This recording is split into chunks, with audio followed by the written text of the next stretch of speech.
Muy buenas, profesora y profesor. El día de hoy, Matías Barcos y yo, Pablo Millán, nos tocó resolver la pregunta 2 de la evaluación 4.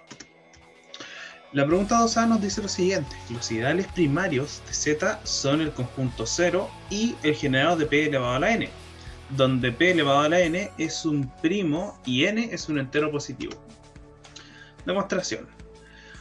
Sean A y B pertenecientes a Z, de tal forma de que la multiplicación entre estos dos va a pertenecer al conjunto del cero, y A no va a pertenecer a cero. Es decir, que la multiplicación de A por B va a ser igual a cero. Como Z es un dominio de integridad, y como tenemos acá, A no va a pertenecer al conjunto del cero, A va a ser distinto de cero. Entonces, B tendrá que valer cero. Y particularmente, B a la 1 va a pertenecer al conjunto del cero. Por lo tanto, podemos decir de que el conjunto del cero es un ideal principal de Z.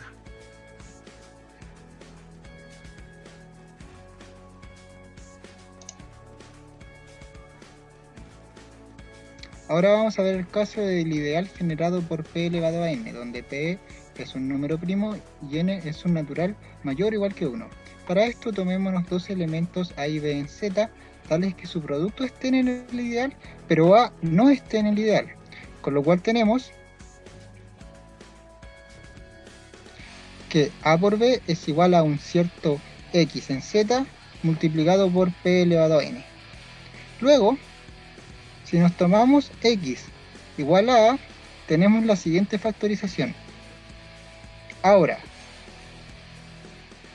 como z es un dominio de integridad y a no está en el ideal, entonces a es distinto de 0, con lo cual b menos p elevado a n tiene que ser igual a 0. En particular, b es igual a p elevado a n. Con esto tenemos que b elevado a 1 pertenece al ideal generado por p elevado a n. Finalmente concluimos que p elevado a n es un ideal principal de z.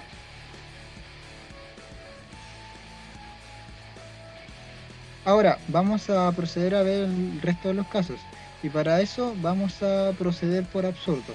Vamos a suponer que el generado de m es un ideal principal, con m un número compuesto salvo por potencias de un solo número primo p, o sea, este ideal m distinto del caso anterior, y por cierto también distinto del caso 0. Ahora tomémonos dos elementos en z, a y b, tales que el producto esté en el ideal, pero a no esté en el ideal, con lo cual tenemos que a por b será igual a un cierto elemento x que esté en z multiplicado por m. Luego, por el teorema fundamental de la aritmética, tenemos que m se escribe como un producto de ciertos primos, de ciertos números primos pi elevados a ciertos exponentes, sus exponentes correspondientes, c elevado a i. Y con esto, notemos que estos números primos pi al menos tienen que ser 2, por la condición que le dimos a m de ser compuestos salvo potencias de un solo número primo. Entonces estos pi distintos tienen que ser al menos 2. Ahora, nos vamos a tomar a como m, pero sin el número primo, sin el primer número primo elevado a su respectivo exponente. Notemos que a es menor que m, puesto que le falta un múltiplo, un divisor de hecho, y por lo tanto a no está en m, es decir, o sea, a no está en el generado de m, es decir, a cumple la condición de la hipótesis. Y ahora, si nos tomamos x igual a 0, podemos hacer la siguiente factorización.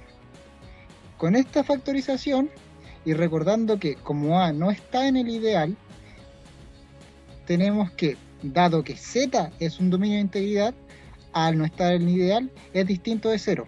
Entonces b menos p1 elevado a c1 tiene que ser igual a 0.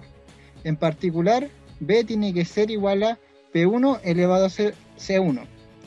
Finalmente, sea cual sea el natural que nos tomemos, notemos que solamente vamos a tener un producto de el primer primo elevado a ese cierto exponente. O sea, no van a aparecer el resto de los números primos. Por lo tanto, este elemento no pertenece a Z. Por lo tanto, M no es un ideal principal, lo cual es una contradicción, puesto que supusimos que M sí era un ideal principal. O sea que, en este caso, tenemos el resto de los casos que no son ideales principales de Z. En particular, este caso nos deslumbra por qué era necesario el caso anterior, P elevado a N. Ya que si M estuviese formado solo por un número primo elevado a un cierto número natural, no podríamos dar la hipótesis que dimos para decir que M no es un ideal principal.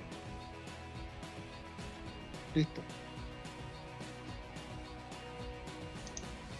Bueno, la pregunta B nos dice de que todo ideal primo de R es un ideal primo. Bueno, sea Q un ideal primo de R y A como B que pertenezcan a R, de tal forma que la multiplicación de estos dos pertenezcan a Q. Ahora, como Q es primo, vamos a tener dos casos, que A pertenezca a Q o bien B pertenezca a Q. Si analizamos cuando A no pertenece a Q, esto implica de que B va a pertenecer a Q. Particularmente B a la 1 va a pertenecer a Q, es decir, de que Q va a ser un ideal principal. Ahora, bien, cuando analicemos el siguiente caso, que es cuando B no pertenezca a Q, eso va a implicar de que A va a estar en Q. Y particularmente, A a la 1 va a estar en Q, es decir, de que va a ser un ideal principal. O sea, básicamente lo mismo que dijimos o hicimos anteriormente. Finalmente, podemos concluir de que Q es un ideal principal. Ahora vamos a ver el ejercicio C que dice, si Q es un ideal primario de R, entonces el radical de Q es un ideal primo. Para la demostración tomémonos dos elementos A, B en R, tales que el producto está en el radical de Q, pero A no está en el radical de Q. Ahora, como R es conmutativo por hipótesis, AB elevado a N es lo mismo que A elevado a N por B elevado a N. Y estos están en Q por la condición del RAT de Q para algún N en Z. Ahora, como A no está en el RAT de Q, A elevado a N no está en Q. Y por hipótesis tenemos que Q es primario. Por lo tanto, como dijimos en el paso anterior, dado que A elevado a N no está en Q, B elevado a N elevado a algún M entero va a estar en Q. Ahora, tenemos que, como A no está en el RAT de Q, B está en el RAT de Q. Si invertimos la situación, teniendo que el producto AB está en el RAT de Q, pero B no está en el RAT de Q, la situación es análoga. Llegamos a la misma conclusión cambiando de lugar A y B. Es decir, el RAT de Q es un ideal primo.